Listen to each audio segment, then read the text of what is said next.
Hello, everybody, and welcome back to another episode of the Extrospective Podcast with your host, Zach Villeneuve-Snell. This is the cracker, this one. It's with Alex Demirel, who is a health consultant for entrepreneurs and the founder of Goldilox, which is a coaching platform aimed at swapping hustle culture for health optimization. In this episode, he shares his troubled journey through the school system and feeling like he was capable of so much more if given the creative freedom to do so. He imparts his wisdom regarding sleep as a foundation, optimizing the circadian rhythm, and why deep work and flow state are so underrated. This was an incredible episode full of value and a conversation which I took a lot away from, implementing what we discussed into my own life. I hope you take away the same revelations as I did and take action after listening to. Without further ado, Alex Demirel. I don't think people realize just how much of a difference sleep makes if you nail it. If your sleep is not foundation solid, we're wasting our time. People's diets today are atrocious. The shorter the ingredients list, the better. I remember standing in the garage, sweeping the floor and thinking, is this it? That was a big realization as well. Like, never trade your health for anything. I got featured in Vogue magazine, but I didn't even get a penny. Watch the crowd. Everybody gets the phone out. Are you really going to look back in this? Are you actually doing it just to signal to people, look what I'm doing and what you're not doing? They don't care about your attention span. They want to keep you on that platform as long as possible. Procrastination is normal. You can make it much less likely by removing those temptations that make it easy to procrastinate. Hustle culture is out and health optimization is in.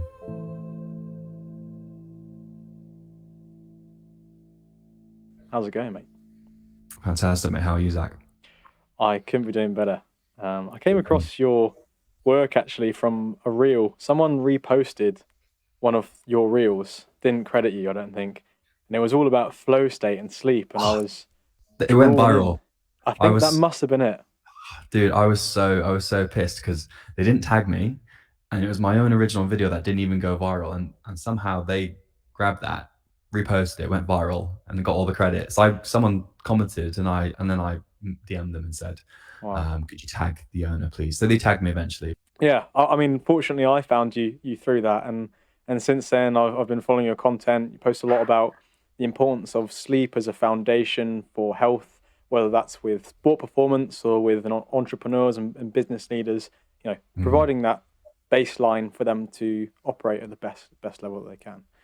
Absolutely. We'll get into that a little bit later on, but I think it's important, as ever, to understand you as a person, first and foremost. Like, how have you come to creating this and all the rest of it? So if we wind back the years, what were you like as a child? What was your temperament like?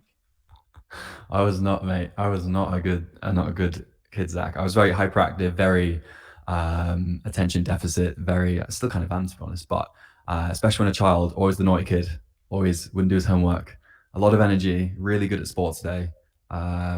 Last one in the team to give up and all that stuff. But in classroom, you couldn't get me to sit down unless it was something artistic or something I genuinely really found interesting, like computers. I would excel at, right? But most of my childhood was being a little rebel of the outside and running around. That was me. And what do you think you picked up on the most from like your school environment and maybe your parents? Like, how did you form your character gradually?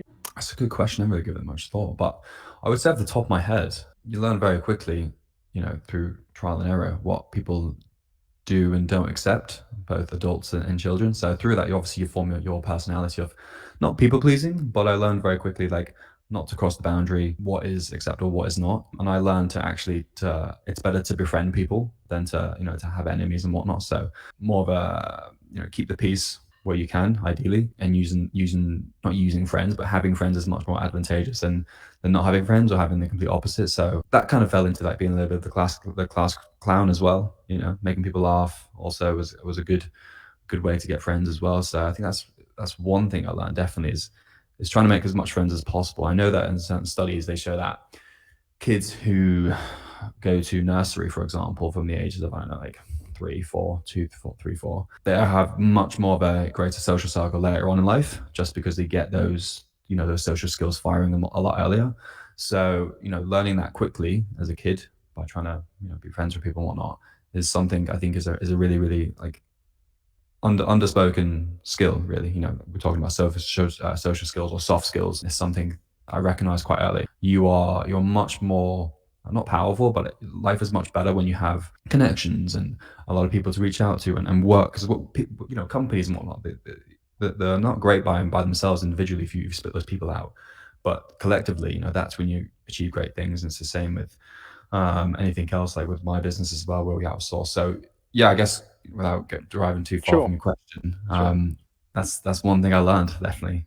I've recognized this now. I've stepped into the world of full-time work for the year, but also in any environment now when I'm reaching out with this, growing this podcast, is how important having like a confident, open personality is, being able to adapt to different people, like you say, like with the Yeah. socialization at a young age.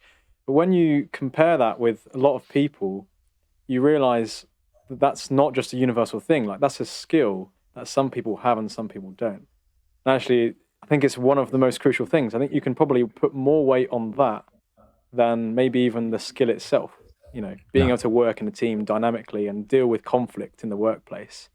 And for Yeah. yourself, clients are coming at it from every single angle of how they are, and I you're would then say better even equipped. more so, mate. Unfortunately, with today, with phones and social media, we've kind of lost that skill. Like, even if you get directions for somewhere, what do? You don't search up directions, or you don't look up on a map. You use Google Maps, right? So you're never asking strangers like, oh, where's this shop, whatever, and they'll tell you, and you have like a bit of a conversation. So we've lost those soft skills, but I think they're really, really important for your own personal matters, whether that's business, or maybe in this case business. We use that as a good example because, like you referred to, being able to build rapport with people, being able to get on with people is hugely advantageous for myself or my clients. Like, you get a better relationship, you get a better working relationship, right? If I'm pretty good with people and can build quick rapport, the client can trust you a lot more quicker. They're much more likely to do as they're asked. And of course, when you're scaling the business as well, it's always who you know, not what you know as well. So being able to just talk to people. And unfortunately, like I said, I think people have lost this now in the day and age of social media. But on the flip side, I do think I try to use social media for a positive use, in the sense I will literally just DM people on their stories like, hey, cool protocol, health protocol you have, or like, oh, I noticed you're in the gym today, what did you train? Just curious, just to have a conversation. And I've actually gotten clients like that, just genuinely being interested, and having, starting planting that seed, and then having it naturally blossom into a working relationship with no intention of it necessarily being a client, but just through having that kind of organic reach. And I think people Mm. have just use social media to consume. And then when it comes to, actually being able to produce something like a good working relationship or friendship, we don't really have that because it's just consume. So I think people have unfortunately lost it nowadays with what you were just saying. I think it's viewing as a tool, isn't it? You can consume, you can produce, and you can leverage the reach that you have, not in a manipulative sense, but No, genuinely because people buy from people, people connect with people, and if you're some corporate entity, as you say, you're never going to make that personal connection to start exactly. off with. So that's really interesting to hear how that character was emerging already in the formative years. Your page very much was orientated. I was looking back, and it goes as far as back as maybe 2020. I'm sure it went back further. You probably removed the Yeah, earlier I had an old posts. account. I had an old account But years I ago. wanted to ask, like, how did you find fitness? You say you found that more vocational than maybe sat down in a classroom. So Yeah, I'm not sure whether it was, well, it probably was partly programmed into me the way Action Man was, big, buff, Superman, Spider-Man, they all had those physiques, right? I always just kind of aspired to have that when I was older. So when I first got my very first gym membership, like most kids at the time, I was like 15. Just went with my friends, just kind of messed about, had no idea what I was doing. And then I persisted a little bit with my friends. We got those noob gains, as everyone refers to, which was nice because as a young kid, you're kind of validated in school of being, oh, Alex has got muscles now. Have you seen the size of Alex? Right. So that kind of extrinsically fueled my passion, you call it, for fitness for that time being. So then I took it all the way because obviously I found this thing in school where everyone was like, oh, Alex is the jacked guy in school. And it felt good, right? For a young lad, like, it felt good to have that. So I ran with it and I got obsessed. And back then in 2012, there wasn't a lot of reliable information online for fitness. A lot of it was bro science. A lot of it was, there's no solid science and no literature, although it was easily to find, or someone who could, report it for you and break it down and digest it. So I kind of had to do a lot of trial and error, a lot of bro science, a lot of time wasted. But yeah, that's how I got started, about 15. And then I've been training now for like 10, I don't know, 12, 13 years. So a long time. And through that time, the first 3 to 5 years were getting as big as physically possible. And over that course as well, just learning as much as I could about it and trying to get like searching the forums and courses and YouTube and everything I could about building muscle, losing fat. And then obviously people were coming to me for advice, right? So alongside that, I was doing I didn't want to go to uni. I didn't feel ready. I don't think anyone, I think 95% of students at that age didn't have no idea what you want to do, right? So I was like, I don't want to make a decision that puts me into 3 years of paying back a, debt that I don't even really need this degree. So I went to college and I thought, well, what would I do if money wasn't a thing? And I always enjoyed fixing things. I always took apart my toys as a kid and tried to put them back together. So I went to go and be a mechanic. So long story short with that, I absolutely hated it. So bad for your health. Like didn't like the hierarchy of a garage. Didn't even like having a boss, pay, apprenticeship. So alongside of that, I was doing my fitness right still. And at this time, Instagram had just really started going like popping off. I think it was like 2014, 13, 14, 15, 14, 15. And so I was just posting pictures of my physique very, very initially because I did my very first cut. So I built a ton of muscle over like 5 years and then did my very first proper cut for like a lad's holiday as you do when you're younger, right? Cavos. And it went very well. And again, I had a lot of people asking how I did it and whatnot.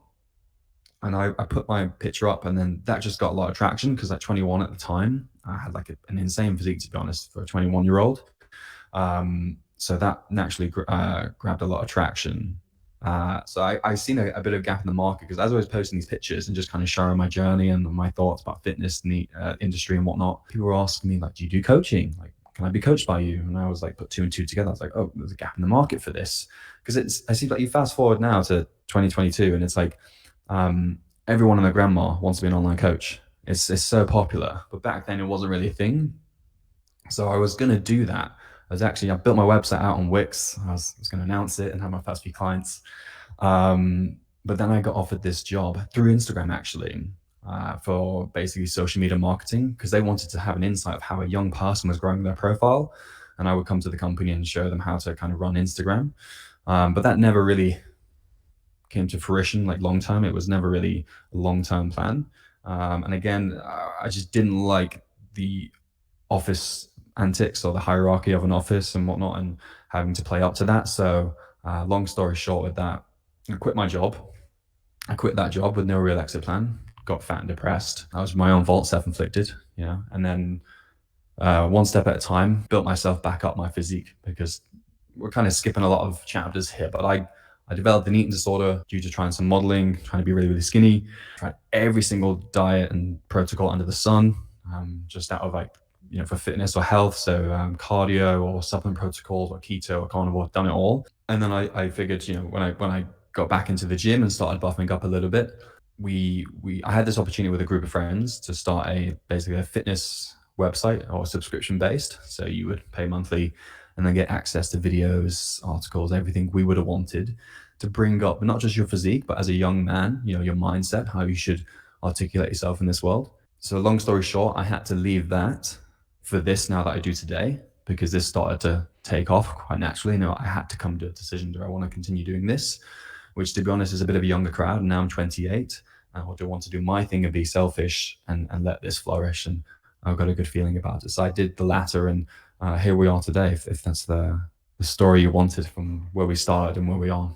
Very, very roughly. Yes, yeah. So that's like the how the fitness transformed into the business, I suppose. Yeah. Rhyme not Taught me a intended, lot. but yes, yeah. It's interesting to kind of pick up on the fact that maybe because you were the kind of kid in school who couldn't maybe concentrate as much in the traditional system, and Mm. so maybe that authority with bosses and trying to do tedious things with engineering didn't work out. And it's very evident and clear how you've found your way into being like a solopreneur, I suppose you'd call it. You're elevating yourself, trying to do it all yourself, growing yourself, being your own boss. Yeah. And I think that pieces it together. That's one of the questions I was going to ask, is obviously how you stumbled into this, but you quite succinctly kind of Okay. Jumped ahead. spoke through it there. So that's really good. So you didn't really have any jobs then when you came out of uni. sorry, not uni, when you came out of like college, sixth form, you didn't go to uni, you just went straight head first into work and just found that it just wasn't working for you. What Yeah, were yeah, the biggest lessons in those moments, like more specifically? yeah, good question, man. So I remember it was a mechanic, HGV mechanic specifically. I remember standing in the garage, sweeping the floor and thinking, is this it? Like, is this it for the next minimum 5 years? For a lot of people, 20, 30, 40 years, doing this day in, day out and just work your way up the hierarchy and get a bit of a pay rise, but a few holidays a year to keep you happy, to keep you content. And I was just like, this is not for me. I can't do this. Like, just trading my time for money just doesn't make sense. And maybe it was ego, but I thought like I'm worth much more than this. Like, I know that I have the capacity to do a lot more. I just need to be able to concentrate it in a different avenue.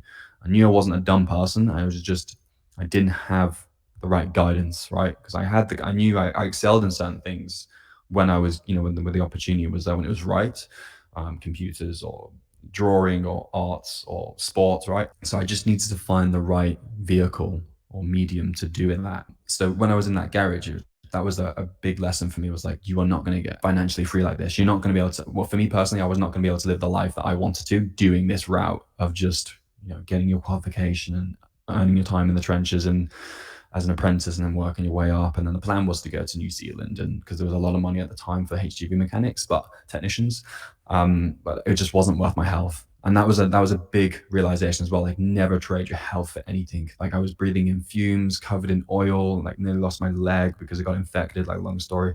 I was just, and that was just like a really big stark reminder. Like, don't ever trade your health. It's never worth it.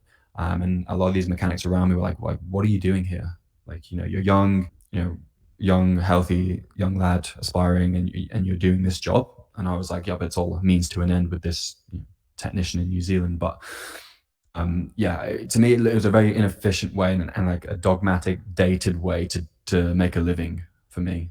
And that actually also, I would never follow your advice of follow your passion. I think that's really bad advice because I did that. I was like, okay, I'm going to follow my passion. My passion is fixing things. If money wasn't an object, I will fix things endlessly, and if no one was looking.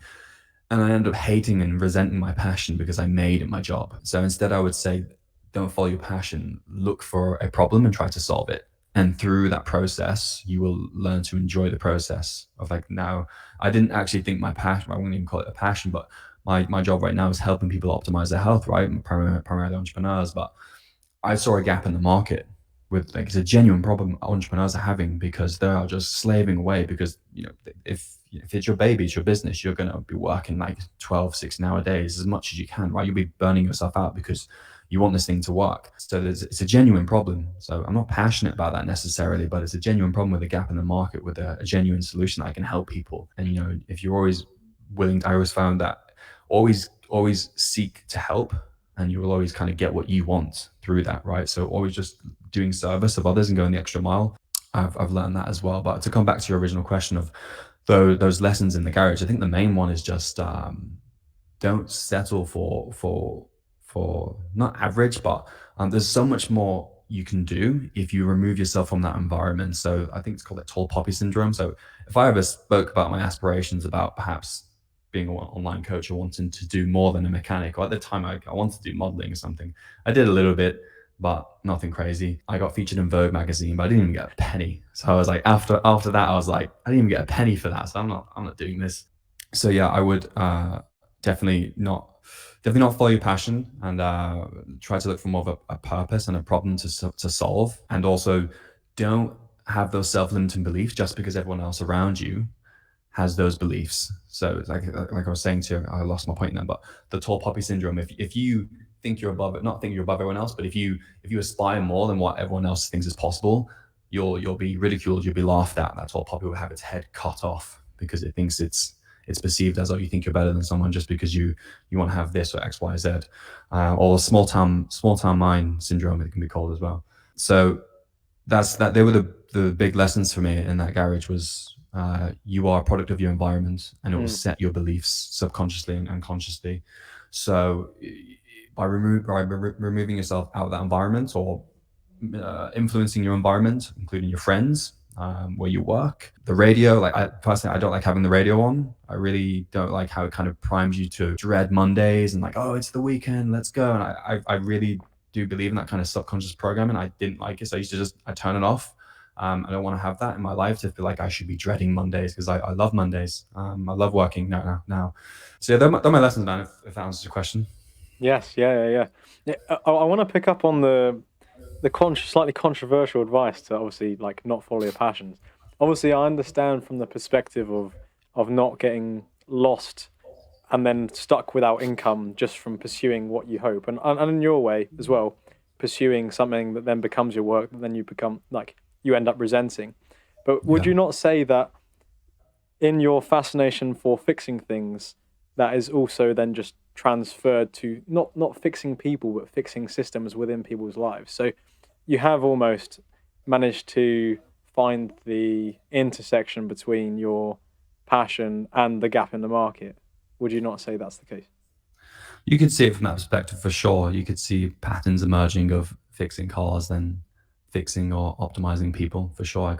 I guess you could see that irony in that, but it was never obviously intended. And I think I'm not saying don't follow your passion. I'm saying don't follow your passion in the sense that you think it's going to bring you all your wildest dreams. You know, at the end of the day, you've got to put food on the table. So you can have your passion on the side and put a few eggs in that basket. And if it starts to take off, fantastic, go for it.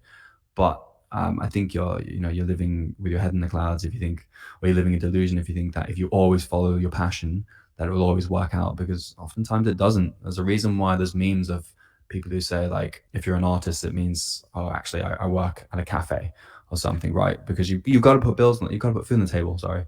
So I think take that with a grain of salt and yeah, keep it on the side. And if it takes Oh, off, fantastic. I definitely agree, and it depends on your context as well. You know, if you can Sure. if you can take risk with something that could potentially help people, but then if it fails, you have a like a family home to fall back on, then fantastic. Go for it Yeah, when you're 19, 20, 21, because you're never going to have the opportunity like it. Um, 100%. and I suppose that I also kind of apply that with my aspiration to go into clinical psychology. It's like I want to help people, but also I'm kind of like side hustling with this now and trying to develop it alongside other things. So I certainly wouldn't be going full time on the podcast just because it's my passion. Just to, No, for I'd sure. fall flat on my face, wouldn't be able to pay the bills. Um, Yeah, but I yeah. think it's good the way you're kind of putting your hands in several pots, and through that you're learning to curate your person, your character. So I think it's really important in your 20s to try a lot of things, like try as much things as you can, throw shit at a wall, see what sticks, and through that you really learn. Okay, what am I good at? What I'm not good at? I do want to do this. You get a better understanding. So I think it's definitely good to have something on the side, and like what you're doing, kind of venturing in on the side with other avenues to explore, like the clinical psychology and whatnot. So that's a good way to do it, to get that experiences through the trenches, trial and error. Absolutely.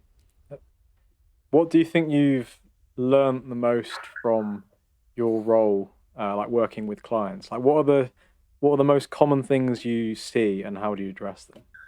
Okay, so I would say the biggest one is sleep. Like, people think they're sleeping well, but I always say that's akin to saying you have money in the bank without checking your balance, without having checked your balance. You don't know till you check it, right? So if you're not tracking your sleep with something like an Oura ring, you cannot categorically confirm that you're sleeping well, because they don't have to remember it. They can wake up throughout the night, right, unconsciously, and that will disturb their sleep and the sleep cycle. So I think sleep is a big one, and that's a real problem in this day and age of light bulbs and constant phone usage late at night, circadian rhythms all over the place, caffeine consumption, over reliance on that. People are just not sleeping as well, and a lot of the clients that come to me for like brain fog or energy and whatnot, or productivity, the key foundational block is sleep, right?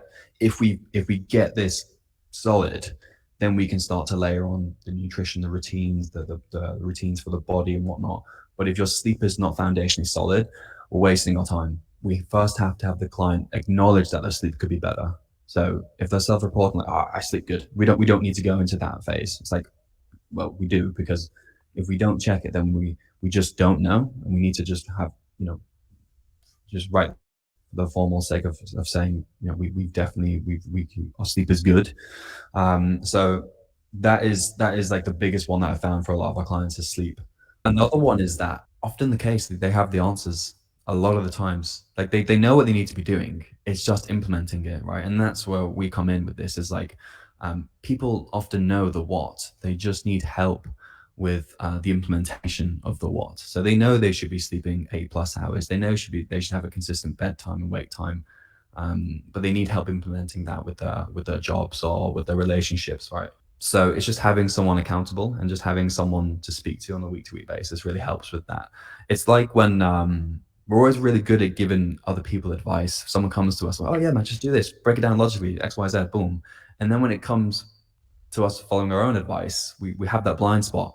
And it's just having someone to talk to be like, oh yeah, I get it now. Like, oh, it makes sense. Just having someone else relay it to you and speak it for you really just kind of, I don't know why, psychologically helps helps you stick to the habit, helps you implement it, right? If you've got someone in the corner like checking in with you week to week, day to day. So I think the other two main ones is that people come for sleep, kind of leads on to brain fog as well. I think people's diets today are atrocious, and even healthy diets are not as good as they could be. And we live in a society in which if when we eat out of a restaurant and we say we want like just steak and potatoes or just something healthy, people assume that we're on a diet just because we're eating healthy. And it's like, no, this is, well, when did it change from this being just a normal diet to now being a restrictive or thinking of it in terms of diet, right? Like a calorie deficit. It's not the same thing. So we're kind of almost brainwashed to think that just because we're eating healthy, it means that we must be on a diet and we're not happy with our bodies. It's not, just a normal baseline of what a normal diet should be, right? Rich in colorful fruit and veg and grass-fed beef and meats and whatnot. So I think that is a big one is the brain fog, which is related to people's diets. They're just not aware what they're eating. And I always say the golden rule of thumb when it comes to shopping, if you're doing online shopping or anything, just read the ingredients, and the shorter the ingredients list, the better for your body when it comes to inflammation, these additives that they put in food and the chemicals that they spray with it, which actually causes the brain fog, that part in the brain which is related to the gut. So it all comes back to the nutrition and just really trying to eat in accordance with nature of whole food, at the least pesticides possible. You can't really get away with it the way they spray crops, but you can minimize it, right? So I think that the biggest ones are sleep, the nutrition, and often the case they actually know what they need to be doing. They just need help implementing it. Yes, yeah, and that was one of the things I was going to ask, is because you mentioned quite poignantly there, and it's something that is a universal truth. We can all relate to it. Is the fact that you can give advice and maybe not take your own advice. I've asked you what you've learned from working with clients, but at what stage in your sort of fitness endeavors along the way was it that you started to recognize these things in your own life? Was it many years before you began working with clients, or was it parallel to it? No, yeah, it was many years beforehand. I always just thought I was someone like I was just thought I was a big procrastinator. I just thought that's the way my brain is. Like I've labeled it, it's done with it. I have ADHD, or I'm just someone that doesn't get things done, and I'm more of a physical person. I didn't put it down to the way I was approaching my day-to-day routines, the way I was scheduling in undisturbed deep work blocks. I was learning how to actually set up a productivity system so that I could look at what I need to do, how I need to do it, when I need to do it. I wasn't looking deeper into my nutrition. So fitness, they all talk about macronutrients and calories a calorie and blah, blah, blah. And a calorie is not a calorie because the human body is not that simple. But by the time it's gone through your system, how it affects you on a cellular level will affect the ultimate outcome of is that calorie a calorie. I think there was a recent study where they found that they had two sandwiches of two groups, and one sandwich was basically more processed than the other in terms of its additives and whatnot, preservatives. And they found that that group that ate that sandwich actually moved less as a result. They felt a bit more sluggish. I can't remember the mechanism behind it on a cellular level, what was going on, but basically it made them want to move less, which obviously then you would burn less calories throughout the day. So with the bigger picture of things, like is a calorie for sure. When you put it into the real world context, so fitness, they don't really go into that the fitness niche or even the health niche, they don't really go into that of like how is food actually making you feel? How is it affecting your gut? All these things that people don't think about. Like food is fuel. You are quite literally what you eat. And if you're having pesticides, hormones, antibiotics, even in foods, this is going to accumulate. And the awesome thing about the body is it's incredibly resistant and it will actually do a great job of it. Your liver is fantastic. But 20, 30, 40 years later, it's going to catch up with you, and manifesting itself in ugly diseases or other ways. So, yeah, I think nutrition is massively important when it comes to, yeah, all of that. So you were learning those things earlier on, and then you were able to sort of apply it. And those are things that I've learned as well massively, and I'm trying to implement in my life, like right now. Trying to strip back the processed foods, and like you say, it's not something that will affect me today or tomorrow or in 5 years' time, but it will in 20 or 30 years' time. And if you get into those habits and, like you say, experiment, play around as a young person with what works and what doesn't, then Mm. you can get to the stage where someone like yourself has, where you've got a fairly good grasp of gut health and you've got a fairly good grasp of sleeping patterns and what works for you, right? Yeah, Um, for sure. one of the And things it's that not Alex, even, sorry, go on. I was just gonna say, it's not even about the long-term effects as well. Like, people don't realize how good they could feel until they don't feel that good anymore. So what I mean by that is, we've had clients, like, we put the implementations in of their diet, so they stop eating foods that causes gasiness or bloatedness. Like, it's not normal to feel like that. We've kind of normalized it. Like, it's not, it's normal to fart all the, like, not all the time, but every now and again. It's not like, that's a sign of gastrointestinal stress, or something hasn't agreed with you. So once we look at the diet, and we break it down in terms of, okay, these are the foods that agree with you, these are the foods that don't agree with you. And then we also look at environmental issues when it comes to stress, and that can also cause inflammation, which can cause brain fog. All these factors, right? We look into it, we get them feeling awesome, but we get them to a point in which they're feeling awesome quite slowly, like throughout the days and the weeks. It's not until they stop doing those routines and habits and the nutrition. We had a client, like, say they go traveling and they haven't kind of prepped for traveling yet. We have travel protocols, but say they haven't done it. They get back and, like, oh man, I was actually feeling so awesome. I didn't even realize until I went back to my old habits. And people are walking around like this all the time now. They're like, I don't need to be health optimized. I feel fine. I got my work done. What's the issue? And it's like, it's not like, I always say, because we preach about being at peak performance, and it's like, some people say, well, what's wrong with normal performance? I just want to be normal. And it's like, we've normalized being suboptimal or subpar, and it's like, peak performance is normal. Like, this is how you're supposed to feel if you live in accordance with nature, with your circadian rhythms, with your foods, with your lifestyle. You're not chronic. We live in hustle culture all the time. So yeah, I think it's important to distinguish that. It's not just for the long term, thinking about your health in the future. It's like, actually, you could be performing better today, but you have that blind spot because you don't have a reference point. It's not until you get that reference point and then go back to eating or acting like your previous old self, do you realize, oh shit, I was actually feeling much better when I had this program. So it creeps up on you. These things are, it's like a frog in a boiling water. Eating this way may not, consciously, you self-report that I feel fine, but it's not until you actually get your shit together and optimize, then you realize, oh god, I was actually living like suboptimal. Like, I can be living much better if I stay on top of it. But obviously that becomes a new baseline, so then you don't really feel it too much. But that's the better way for sure. Yeah, I suppose we all become so like bedded in with our routines and so used to and comfortable with not necessarily the easy choices, although the easy choices do over time kind of take over if we don't Mm. keep a check on it. But just things like sleeping patterns and going on your phone late at night and spending time in bed, doing the emails in the morning, working from home, all things which are not very good for you. But I suppose you're acclimatized to it. As you say, the body sort of copes and adapts and is very good at that. But your overall actual quality of life, yeah, like you It's say, diminished. it's a reference, but you don't have the reference point. So, this is just what life is. But yeah, you see the outcomes when you go to someone like yourself and you kind of work through it, and yeah, it's all really Yeah. good. So, why do you think it is that sleep as a foundation? I don't want to say it is ignored because it isn't ignored, but why do you think it's not really spoken about as much as like a Yeah. specific like push workout that's going to optimize something, or like eating kale and broccoli Supplements are the one. superfoods.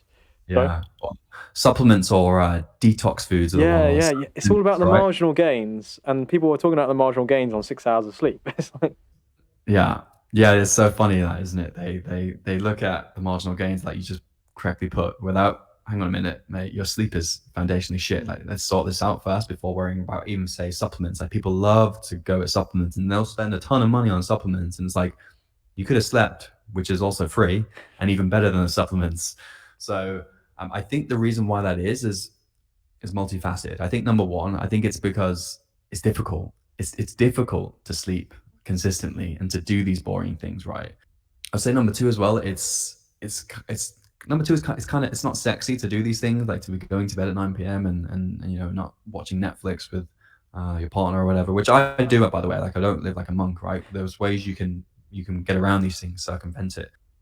And I would also say number three is I don't think people realize just how much of a difference sleep makes if you nail it consistently, right? So people are like, oh yeah, sleep 8 hours, and oh yeah, it really all likelihood of diseases and blah blah blah helps you lose fat. But it's not until you really educate yourself on something do you really understand why you should be doing it. Like with anything, right? So I could scream at you till I'm red in the face about getting your 8 hours, but unless I've explained to you in kind of layman terms why you should be sleeping and just how powerful it can be, like with a story or an analogy, you're like, unless I've done that, like you're not going to stick to it. Whereas that's why I try and teach my clients the importance of it, because it's much more likely to stick to the behavior. So by the time we're finished working together, because you've actually internalized that change as a person, to like, no, I actually value sleep now. My values have changed because I understand it.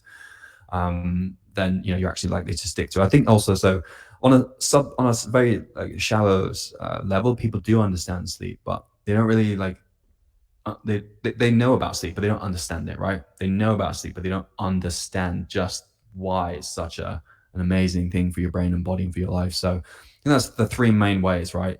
As to why people don't unfortunately get not just quantity of sleep, but quality of sleep as well. They say they sleep 8 hours, but it's like, yeah, but what's your REM like? What's your REM sleep like, or your deep sleep? Right? What are they like, right? Because they are important for how your body recovers. So there's much more to it than just getting quantity of sleep. I think that's something which something you can't throw money at necessarily. Yeah, sure, you could get I mean, I have a Garmin Phoenix watch which tracks all that stuff, heart Yeah, availability. You have the ring. I can't remember the name of it, Aura Ring. but I think for maybe the audience that you speak to with people who have money potentially, it's not something you can just do that to. It's like you've actually got to really address at the root level the habits of getting to bed early, which is not it's not glamorous. Like as you say, No. it's not sexy. So and it's something that I've admittedly struggled with, and I still struggle with. It's something I'm trying to work on, which is it's part of the reason why I want to tell you on, because it's something that I'm personally so fascinated in trying to get right. And maybe I speak for some of the listeners. Some of my mates who might be listening think I was silly in second year of uni, but I went to the gym every day at 6 o'clock till 7:30, and I'd wake up at 5:30, and there'd be loads of days where I wouldn't get to bed until like 10:30, probably sleeping at 11. So I'm getting like 6, maybe 7 hours sleep at push, and I was like, Yeah, oh yeah, once you adapt to it, and kind of after a couple of weeks, just beds in, you get used to it. But but actually, it's just from what you're saying, it's just not the case. How would you yeah. recommend to me, but also then that applies to the wider listeners, how you would set about going and planning an evening routine to Yeah. stop the scrolling and oh suddenly it's 10:30 and I'm Yeah. ruining my blue light. Yeah, yeah. So first of all, as well, I just want to mention, interestingly, when you mentioned that you're getting 6, 7 hours sleep, scraping by on that, there was a study they found that sleeping less than 7 hours for 7 consecutive days causes day causes a whole day of like of entire no sleep symptoms of that, right? Symptoms of no sleep for a whole day. So, and then they also found there's another study where it's like they were sleeping less than 6 hours a day. This group of men, and they had the testosterone of much lower, right? Of I think it's like much 10 years younger than them, like prepubescent young men. So hormonally, it really affects you. And just understanding that as well is like a real stark reminder to be like, okay, I can't be doing this. And also when you mentioned about the screen, so a good one is I think after 11 p.m. These blue lights that's emitted from your laptop, from your phone, causes a spike in cortisol between the times that if you view it between 11 p.m. and I think 2 a.m. They found that with teenagers as well. They think that partially that could be related to the anxiety or the depression that these teenagers are feeling. So when you put it down in rough statistics like that, it's a bit more tangible and a bit more impactful. But how would you do that? How would you break down an evening routine and a morning routine, and to make sure you're going to bed consistently every night? So the first thing to say is there's no template. There are only guidelines or parameters, right? But everybody's different, and what will work for you might not work for the other person. But I'm a big believer in simplicity. Simplicity is the best way to make anything stick. If I give you these big, elaborate, even routine of like, right, you're going to meditate 20 minutes, and then you're going to go and do a hot shower, and now you're going to read for 10 minutes, and then journal, you're not going to stick to it. Although it looks really good for Instagram, and you'll see all these people on these reels, they preach about it. And it's funny because although I do preach about that in moderation, you'll never see me do that all in one day because it's not realistic, right? We do want to watch Netflix. We do want to like, stay out with our partner. We do want to go out on a Friday night, maybe sometimes, right?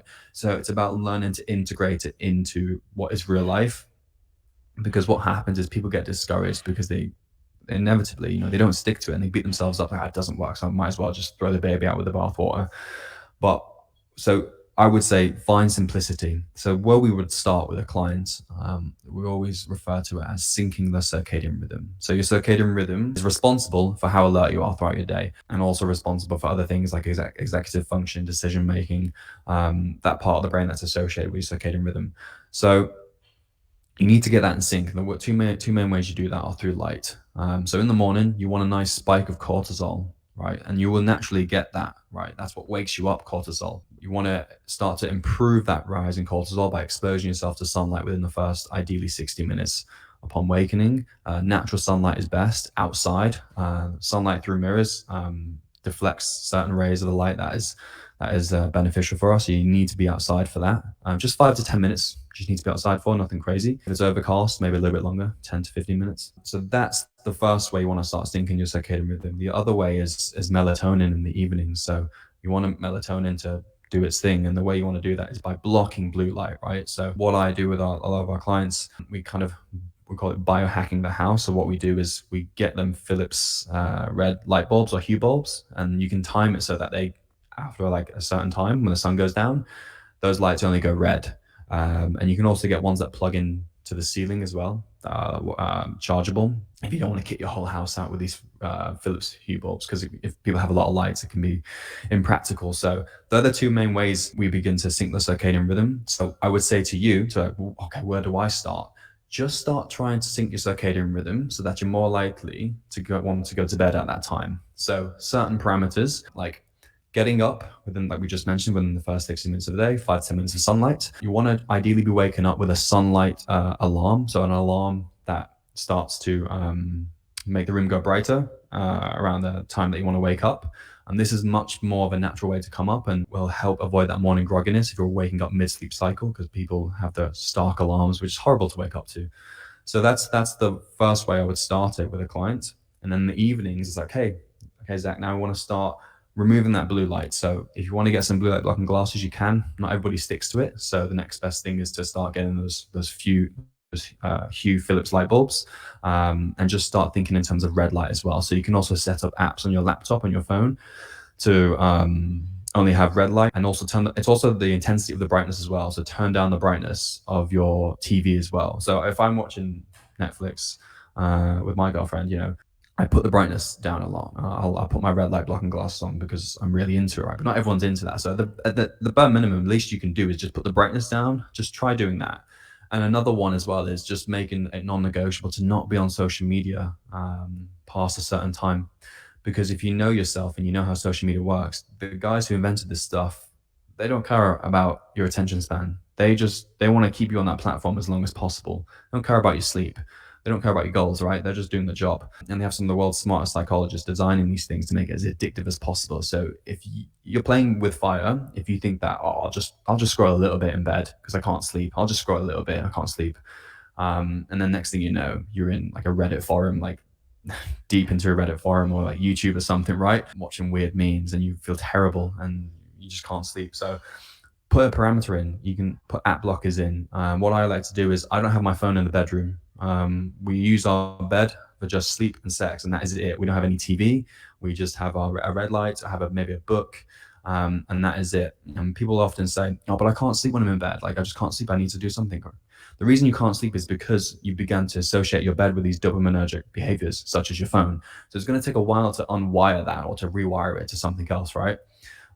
So you essentially want to be very bored when you go to bed. If you're not bored, your heart rate's too high, it's too elevated. Of course, you're not going to want to sleep. And what can happen then is like a negative feedback loop, is because then people are being worried about, I can't sleep. And then because they're thinking about not being able to sleep, it creates a negative feedback loop, and then thus they can't fall asleep. So the best thing is to get out of bed and just do something monotonous, do something boring. Like reading a book is really good in that red light, something like that. Just be very bored. So that's the two ways someone can start to improve in the sleep. In the mornings, like we mentioned, and in the evenings, basically chilling out, relaxing, and getting bored and avoiding blue light. So I'll play devil's advocate for a second. All the things you've said there is all well and good, but as someone who's trying to work a full-time job, train for triathlon, and side hustle with a podcast, I need to be spending hours late until 10 p.m. grinding away. I need to wake up and be grinding. I don't have time for sleep. Why don't I just engage in the hustle culture and do more than others? What would you say to that response? Yeah, I would say you've got to pick your battles, right? You can have everything, or you can have anything, sorry, but not everything, and especially not at once, right? So, if you want to do, say, your triathlon training, or if you want to do a side hustle, you're going to have to do that maybe on the weekends, and allocate it for more of the day activities. In the evenings, you're supposed to be asleep. You're not supposed to. The invention of the light bulb was made it so that we don't sleep really. If it wasn't for that, we would be quite naturally be falling asleep without these screens and lights. So yes, I understand this hustle culture and you want to do well for yourself, but I also remember that the way you excel in anything is by, when we mentioned at the start of this podcast, is by focusing on one point and getting really good at it, right? So if you set up your day so that you have to be going to bed at 11 p.m. because you feel that need to get things done, then I would say that you're going about it the wrong way, or perhaps inefficiently, in terms of expending your energy, because you only really have about 3-4 hours max of focus, of being able to deeply focus on something, right? After that, it's a lot of it's just fluff. That's why, like, people in work and whatnot, like, that's what I didn't like about work as well. A bit of a segue, but people in work, they would just needlessly fill meetings and just talk fluff and not actually like focus on the one thing. And it's like everybody has time really to do these things they want to do. They just fill it with a lot of fluff.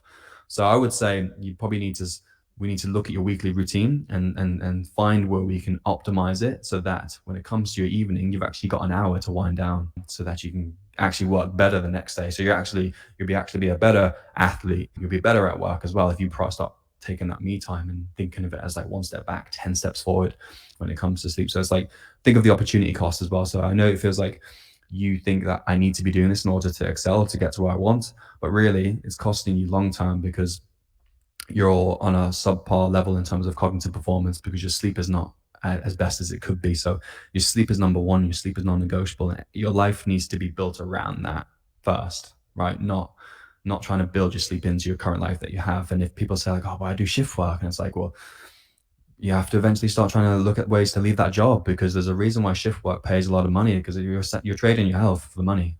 You're not designed to be up at those times. So I would say it's about, people always, if people are really serious as well, they'll find a way. If they're not serious, they'll find an excuse. So you can take a horse to water, but you can't make them drink. And if we give these solutions and yet they're still like, oh, but I need to do this, it's like, you don't need to do anything. We're all just kind of killing time. So it's either a priority or it's not. So that's what I would say. Absolutely. One thing I've just thought of, like mid conversation there as well, is when you look at individuals kind of going through life like myself, maybe want to be doing more, and you talk about the average sort of like deep work, sort of getting into the flow state of being like 3 or 4 hours a day. Do you think it's because in the age of social media, we're obviously presented with the hyper successful individual in each parameter, whether that's Elon Musk in business or I don't know, some other guy, Liver King's physique on whoever that guy is, like those are the people that naturally rise to the top because they hyper specialize in something which we see.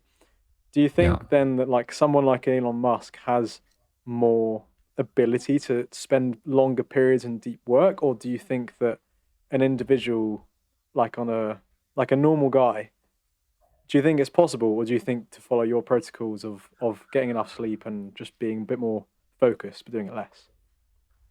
Yeah, I think Elon Musk is the exception. I think that guy's an alien if we were to actually do an autopsy on him. Yeah. So I think he's genuinely the exception. That guy is a beast, right? So it's not good to compare yourself to the exception. That's not a scapegoat. So compare yourself to the 99%, right?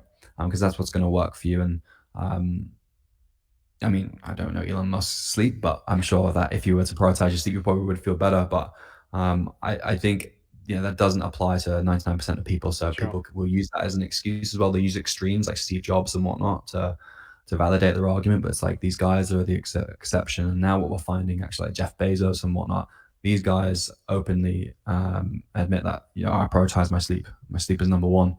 And you'll find these kind of new age of entrepreneurs as well, and these people who are up and coming. It's now cool to actually start tracking your sleep. Mm. The guys who are ahead of the game are the ones who are health optimized, and I do believe in the next 10 years, 20 years, it's going to be a lot more of a norm to be like, well, we get our sleep, and we're much more aware of what's going in our mouths and our routines, and we're not just grinding away in hustle culture so that we can post on our Instagram story that we fucking did X, Y, Z, and this long list of things that nobody really cares about. So I think people are slowly starting to wake up to the fact that if you are health optimized, literally every aspect of your life is better, and you actually still do have time to do the things that you want to do.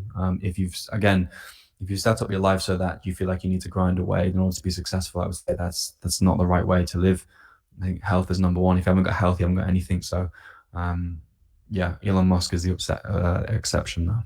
Yeah, I think it's almost like it's like finding the middle path because drawing on the conversation we've had today and thinking about like the different kind of people that I meet and friends and I guess it's different people's like ambition or what they allocate their time to. You have some people who I see as there's so much potential and it's just so untapped and they're completely distracted by their phone and there's almost like no ambition. And then you have the extreme other end of people working like 70, 80-hour weeks in like the banking system or like super Yeah, high powerful lawyers. And it almost seems like there's no in between. And what you're expressing and promoting is finding the medium for bridge the sustainability gap. and health as an optimum, Yeah, which is super interesting because I feel like I've definitely at times as a young man like bought into that, grinding and getting my head down, which I don't know, a part of me thinks that like not that I'm setting up a business, but a part of me thinks that if you were to set up a business in the early years of getting it off the ground, you might potentially have to make unsustainable sacrifices with your sleep and yeah, then kind of it's obviously a balance point. Once you get to a point, then trying to yeah. maybe implement your things. Is it? Would you say that's a theme that you find with clients, like starting off businesses that they kind of really try and grind? And what advice do you give in that scenario? Because I almost think it's necessary. Yeah, yeah, definitely. I think on the surface you would be that's right, and maybe there are. I think ultimately it comes down to the way you manage your time. And when you're starting out a business, like I've started out a business, you're never going to get it right the first time. So what you do is rely on brute effort and sheer hard work to get the thing up. But if you were to do it again, if you were to ask anyone who's established a business, I'm sure they would say, yeah, working hard is part of the equation, but you also need to work smart.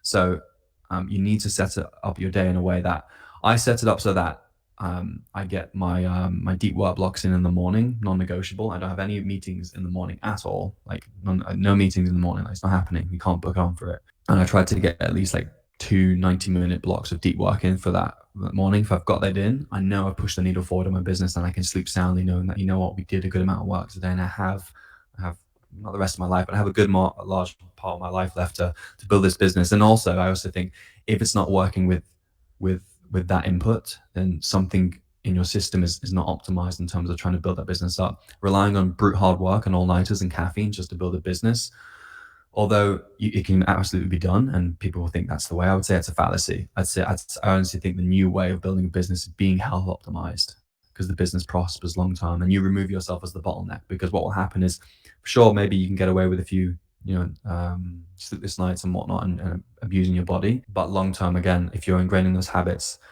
it's very difficult to change that. To think, when the going gets tough, inevitably you're going to rely on hard work again. It doesn't have to be that way. It always comes back to the health number one, because you're actually able to work for longer at more of an efficient rate rather than riddled with brain fog and you're still trying to work really hard. Doesn't make sense, right? So if someone's sleep deprived and the next day they need to work on the business, now you've got brain fog. So you're fighting against the tide, and now you'll actually have to go and take a longer nap, or some people like to refer to as catching up on sleep, which you can't really do. The sleep debt is not really a thing. I mean, your body will attempt to sleep more, but once the damage is done, the damage is done, so to speak, in your brain. So I think you need to start setting up your life again. Comes to health first, and what we always say with our coaching programs is like health first, business second, and then we have like equals better business. We found that with every client we've had so far as well. Not even business owners, the clients we work with as well are just people with 9 to 5s, and they find out I'm getting promotion. Like people are noticing my energy on my calls is better and whatnot. I'm better in my words, more articulate, and that's all from putting your health first. So I understand when people come to me, it's like, oh, work, hustle, grind, baby, I'll rest when I'm dead. Or like, I need to do that. I'm duty bound, but I myself as well get caught up. Like I'm a workaholic. I love working. And I think, if you can find meaning in your work, that's awesome. But I also need to remind myself, and having, my partner as well, Amy, having her to remind me, like, look, you need to come and take a break. And I because do as I say and not as I do, I still fall for this as well. I'm not exempt from it because I want to work really hard. I love working. So I understand when clients come to me, it's like a baby and they want to work hard and that's all they do.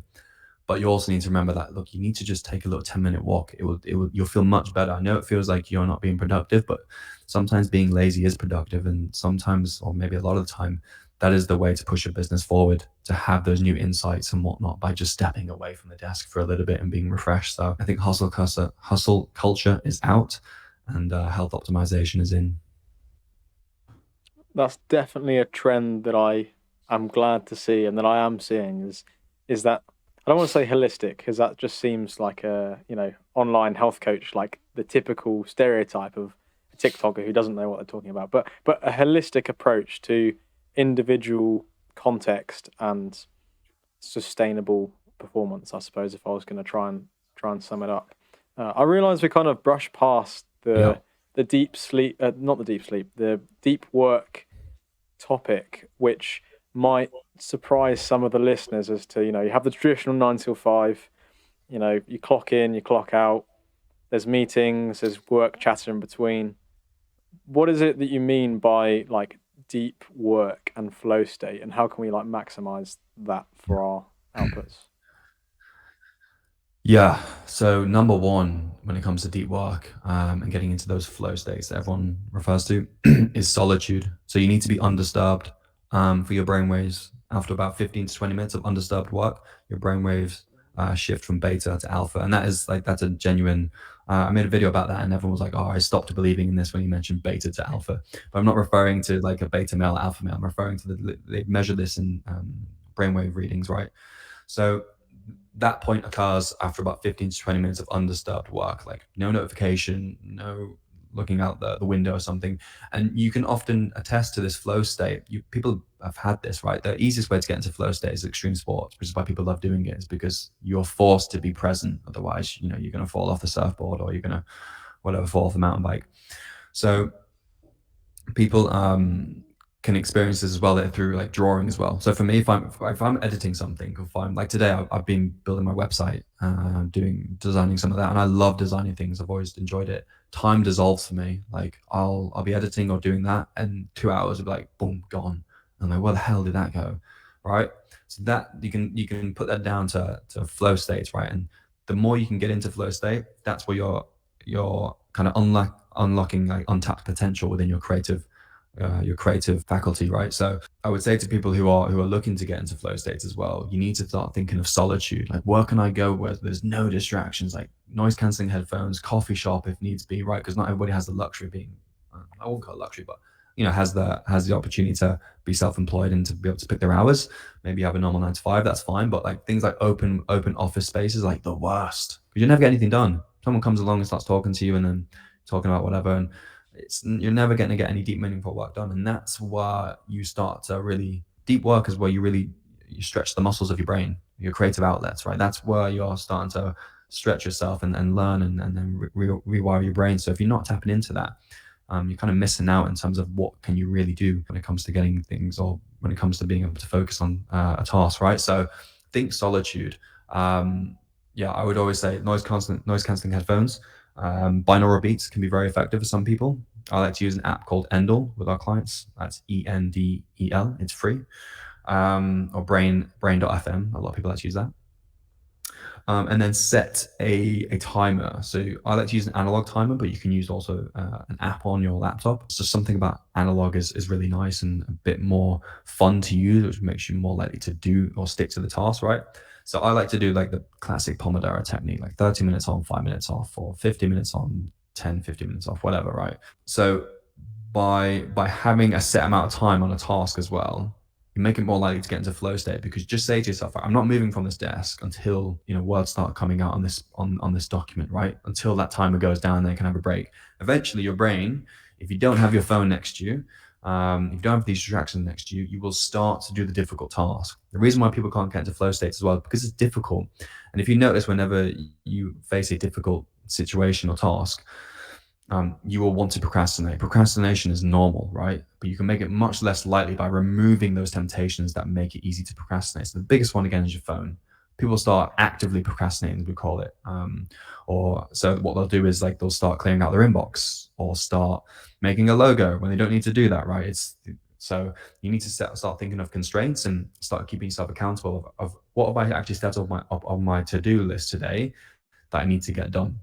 And then kind of get into your solitude, get into your zone, and start to practice that deep work. And the more you do it, the more you set your timer for 30 minutes throughout the week and try to get your deep work in the mornings, the better you'll get at it. It's like a muscle.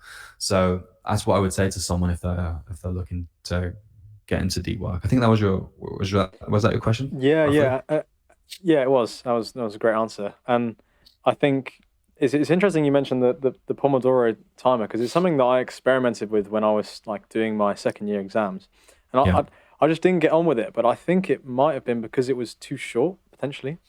Because I Yeah. feel like, the way you're describing there with the flow state taking the initial 10 to 15 minutes from switching to beta to alpha brainwaves is like if I was interrupting it almost every time at the point of flow state, and then checking my phone for that 5 minutes is like suddenly a burst of dopamine, and Yeah. then going back to the task again that's almost like you're repeatedly making it more and more boring to your brain because each time you're going to your phone.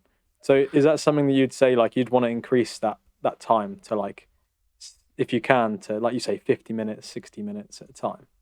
Yeah, I would recommend starting off with 30 minutes, because honestly, people will find that difficult to do with just how distracted they are. And also remember that don't be so hard on yourself, because, like you mentioned, if you're continuously going back between your phone and your task, what's happening there is something called attention residue. So you're leaving like a bit of attention on your phone, so to speak. This is by I think his name's Cal Newport. Like, has a book called Deep Work. And they've measured this. And so what they found is that every time you go to switch between tasks or check your phone and then continue to do your deep work, you're actually, like, subconsciously, you've left a bit of attention here. And you've also kind of reset that process of, trying to get back into deep work. So again, it just comes back to solitude. And what I do, a really good hack. Well, I don't have my personal phone in the office. Doesn't come in very, very rarely, right? What I do have is a boring old iPhone for only client messages. That's it. It's just WhatsApp. There's no apps. There's nothing on here that can distract me with. And my laptop as well.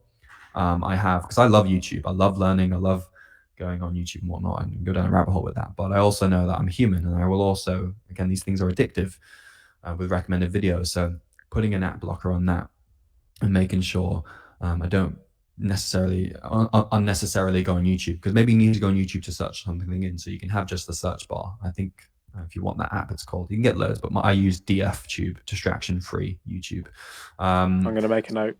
Yeah, honestly, it will change your life, mate. So it's just, again, start thinking of constraints to facilitate that solitude, and you'll be amazed by how much you can get done. And try to do it repeatedly, and you'll kind of unlock the potential of your brain, so to speak, when it comes to getting things done.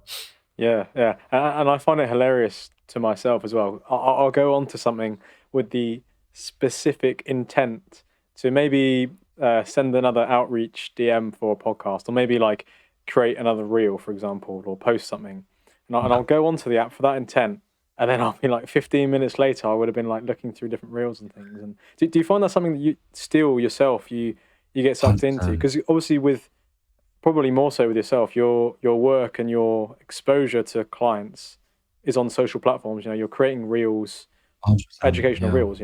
You're creating it, but also then once you're on there, you're also consuming. You're So hooked. Yeah.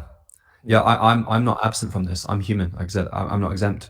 It happens to me even. Like I need material or inspiration for my reels and whatnot. If I'm looking for a song or whatever, or I'm uploading a reel, or if I have potential people who want to work with me in the DMs and we're building that relationship and seeing if we can help them, you end up getting sucked into onto that Explorer page. So again, one of it, like the main thing we've spoken about is setting up the constraints, right? So you can use apps that block Instagram, but I genuinely need to use Instagram. So that's an issue. So that's going to come back to how well can you regulate that or can you govern that for yourself? So what I like to do is I will use my phone as I will actually like schedule out a part of my day to use Instagram. Right, I'll put that into my calendar, and I won't put it into my deep work blocks because I don't want to fuck up my attention. Right, because next thing I know, I'll be down a rabbit hole of I'm not like I said, I'm not exempt.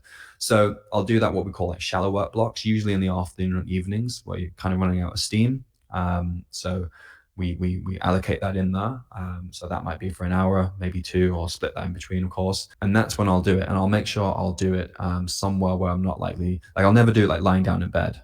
I'll make sure to either do it in the company with my partner, sat down somewhere, and also set a timer on it as well. So you can set limits. Of course, on your phone, you've probably seen that it locks you out of your phone off after being on Instagram for say 2 hours.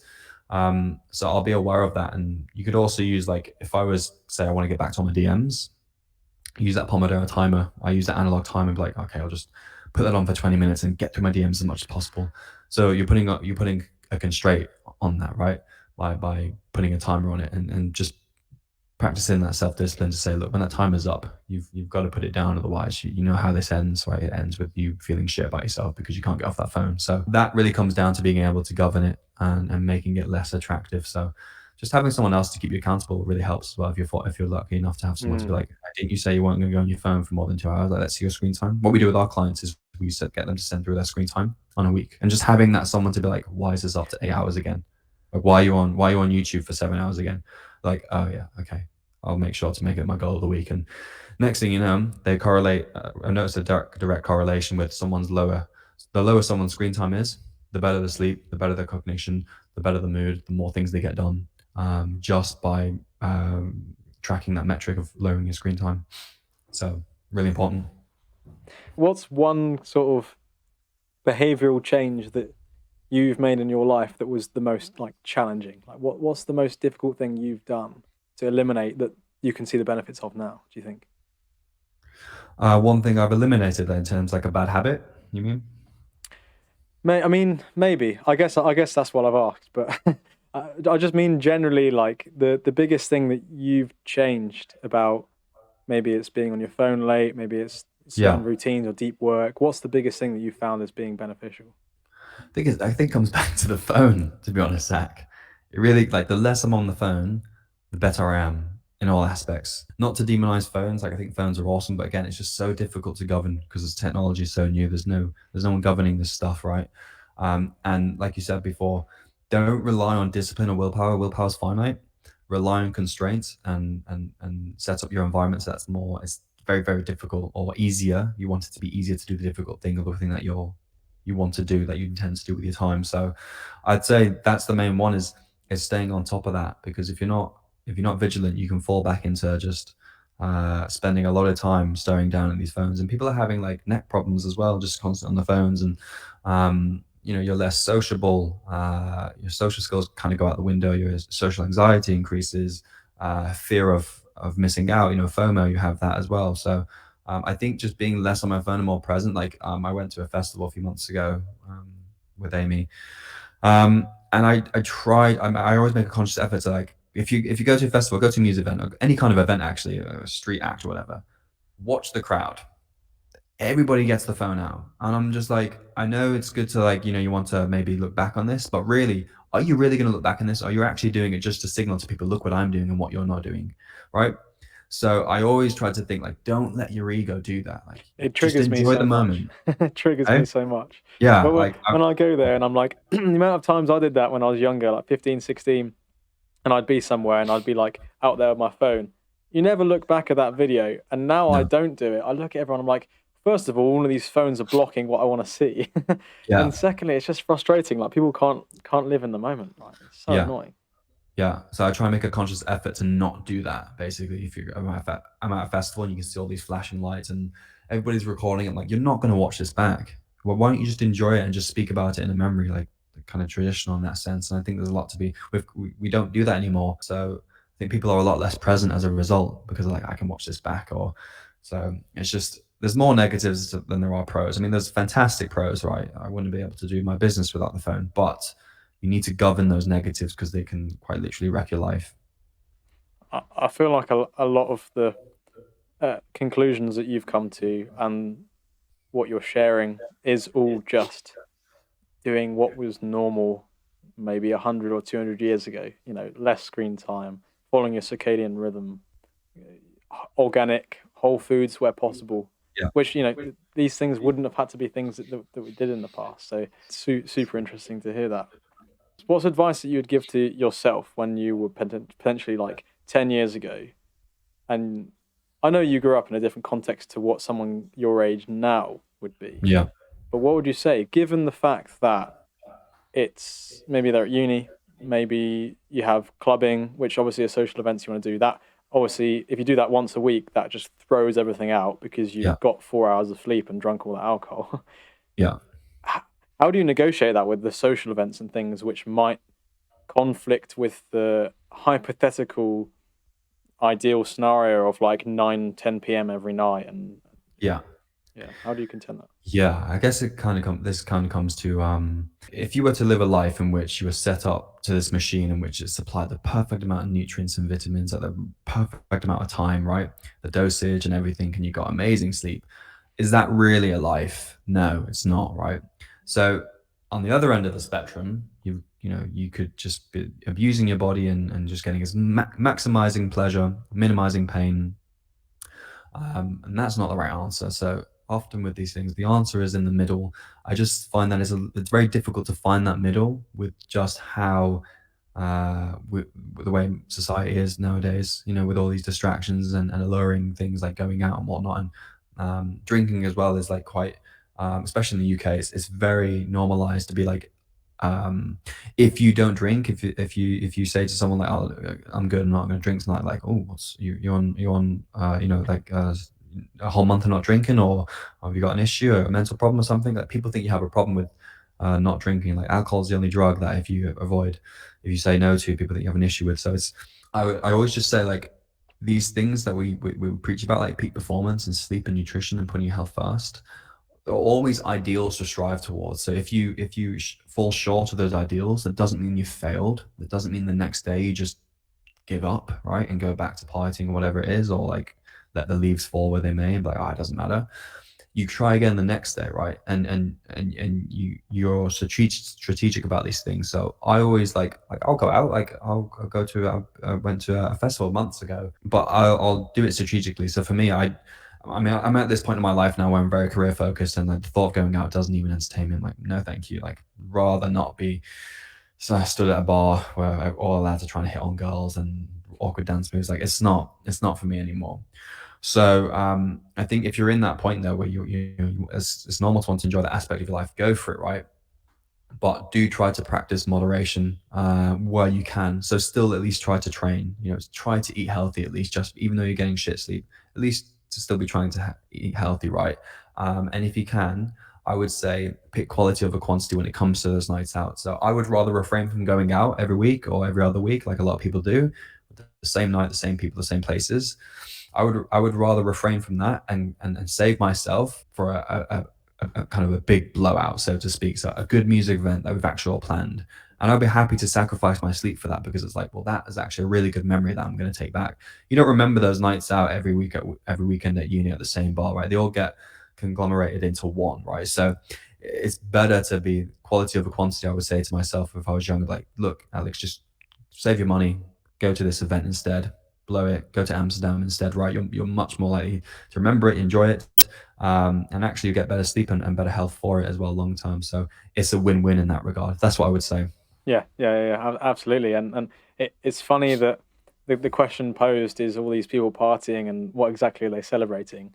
And it's almost like when you do delay that a little bit or refrain from the more frequent, meaningless or less meaningful experiences, and then you have the trip or the big festival that you want to go to, it's almost like that's the correct way to reward yourself. I don't know what hormonal systems, but you know what I mean? Like if you have a drink after you've won a bike race, for example, versus just having drinks all the time, you Yeah. actually it's a more of a healthy But relationship that's how with that's how pleasure. dopamine is supposed to work. Dopamine is supposed to be like effort, then the reward. Yeah. So you get more dopamine released in the anticipation of something. But the way, because like going out or like the phone is the biggest one coming back to that. Like that's just dopamine, dopamine, dopamine without no work. So you're wiring your brain to seek out easy, gratifying behaviors. So when it comes to wanting to work hard or do something difficult, build a career, build a business, you're not really going to want to do it because you're so used to having easy things. So that also trains your brain to be like, delaying that gratification, kind of like the marshmallow study, with those kids. I'm sure you've heard about it, where they followed them up years later and they found that they were more successful as well because they would learn to delay that gratification of saying, look, if you if you don't have that marshmallow now, you'll get two later, right? And those kids that could, practice that discipline were actually more successful later in life, had positive knock-on effects. So I always try to remember that whenever I'm struggling with, short-term gain over long term. I always just think, long term, always think long term, because the short term is just like your monkey mind just wants pleasure, just wants minimize pain, right? Doesn't want to think strategically or think, take this meta analysis view of like actually what is beneficial for me. And actually, if you break it down like that, refraining from these things, and you can still have your cake and eat it, but it just means you're going to have to eat it a little bit later, but it's going to taste better as a result. You mentioned there long term. What's your long term ambition and success? What would it look like to you?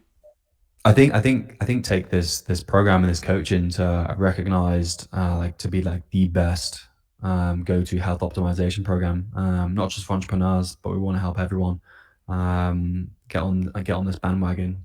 So I think just be globally recognized with that within the next 3 to 5 years, and make it cool again, make health cool, make tracking your sleep almost normal, and moving away from this hustle culture, and starting to rid the notion that you have to be trading your health for wealth and you have to be grinding away, and it's not necessarily the case. So I think getting that movement more and building a community around that, and just leaving, and yeah, making a legacy for that of, just health first, business second, or everything else second, because when your health is first, every single aspect of your life is better. So why would you not do it? I know on the surface of things it doesn't make sense, but it's a fallacy to think that, you need to be trading your health for anything else.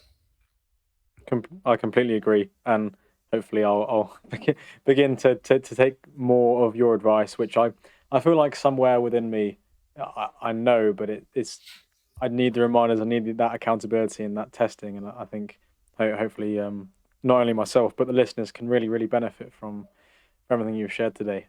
If Awesome. anyone wants to know more, find out who you are, what you do, would like to get in touch, how can they do so? Yeah, so I'm most active on Instagram, YouTube as well. We're on YouTube. You just type in my name, and our website, which will be, maybe by the time you're posting this, it'll be live, is goldilocks.zone. Um, yeah, and you spell that with, Lox at the end, Goldilocks, not like traditional Goldilocks. So yeah, Goldilocks.zone. That's where you can find me. You can email me that as well, Alex@Goldilocks.zone, or Instagram, or YouTube, and I'll see if I can help you. Perfect. Well, I've managed to just about go into the correct time. So thank you very much for your time this evening, Alex. I really appreciate you sharing your wisdom and your learnings from your own life and how you've applied that to entrepreneurs. So thanks for the time. My pleasure, Zach. Thanks for having me.